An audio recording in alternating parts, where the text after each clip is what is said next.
Insterqu iktar minn 400 miljun euro flok ma ntużaw għas-saħħa tan-nies, għas-saħħa tal-poplu Malti u għawċi kollu. Kien dan il-qofol tal-messaġġ li wassal il-kap tal-Partit Nazzjonalista Bernard Grech meta l-ħadd filgħodu kien intervistat waqt il-programm Analiżi fuq Net Television. Huwa qal il-Gvern Laburista ta' aktar minn 400 miljun euro lil Vitis u l-Stewart meta dawn m'għamlu ebda investiment fis-settur tas-saħħa ta' pajjiżna. Meta jien nara li ntefqu, intremew 400 miljun flus tal-poplu Malti u għawċi u jingħataw lil daw it-talin li għadu jitbaħardu u jużawhom fil-hotels lussużi u fil-karozzi eċetera, fost oħrajn. U min jaf x'għamlu iżjed u min jaf x'għatrid insiru nafu iżjed. Flok ma ntużaw fis-sistema tas-saħħa, flok ma ntużaw fil-mediċina. Bernard Grech qal li l-ex-Prim Ministru Joseph Muscat minħabba l-mod kif mexa ħoloq problemi kbar lil Partit Laburista fejn hu u sħabu daħlu fil-politika biss biex ikunu jistgħu jsiru sinjuri.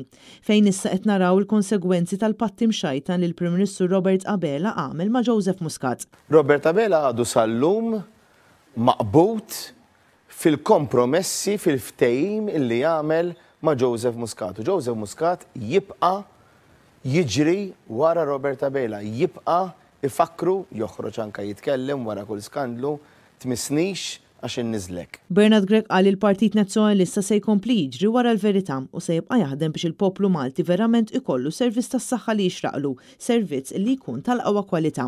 Huwa rrefera għal dak li qal l-Awditur Ġenerali li l-ftehim rinegozjat ma' Stewart waqaf għax kien hemm il-parir tal-Avukat tal-Istat li qalilhom li dak li se jagħmlu kien illegali. Apparti dan kien hemm ukoll persuni għolja fiċ-ċivil li ma ċċettawx li jiffirmaw dan il-kuntratt il-ġdid li prova jagħmel Abela. Li kien għal Robert Abela, li kien għal Chris Fern, reġa' iffirmat il-ftehim ma' Stewart. U għalhekk importanti li jkollna persuni għolja fiċ-ċivil li jagħmlu dmirhom. Bernard Grech għamel referenza għal fatt li Malta spiċċat l-ar fl-Ewropa fejn jidħol ix-xiri ta' mediċini ġodda.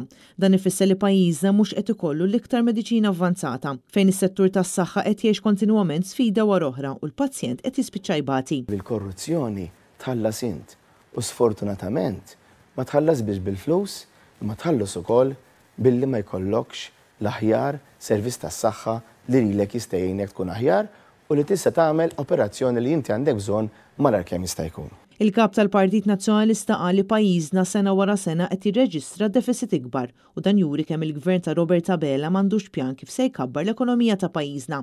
Min-naħa l-oħra l-Partit Nazzjonalista se jkompli jaħdem sabiex verament isaħħaħ is-setturi ekonomiċi filwaqt li jkunu attirati iktar setturi ekonomiċi ġodda. Bernard Grech sostna li r-realtà tal-għoli tal-ħajja qed taffettwa lil kulħadd mhux biss lil dawk li għandhom dħul baxx. U qudiem dan kollu Abela m'għandux interess li indirizza l-għoli tal-ħajja. Iżda l-Partit Nazzjonalista għandu viżjoni riċerkata li verament tista' tbiddel lil dan il-pajjiż u jimxi l qudiem. Nagħmlu fond ta' 40 miljun jew aktar skont imbagħad xi tkun l-eżiġenza biex aħna nikkumbattu l-ispejjeż straordinarji li għandhom l-importaturi f'pajjiżna u l-esportaturi.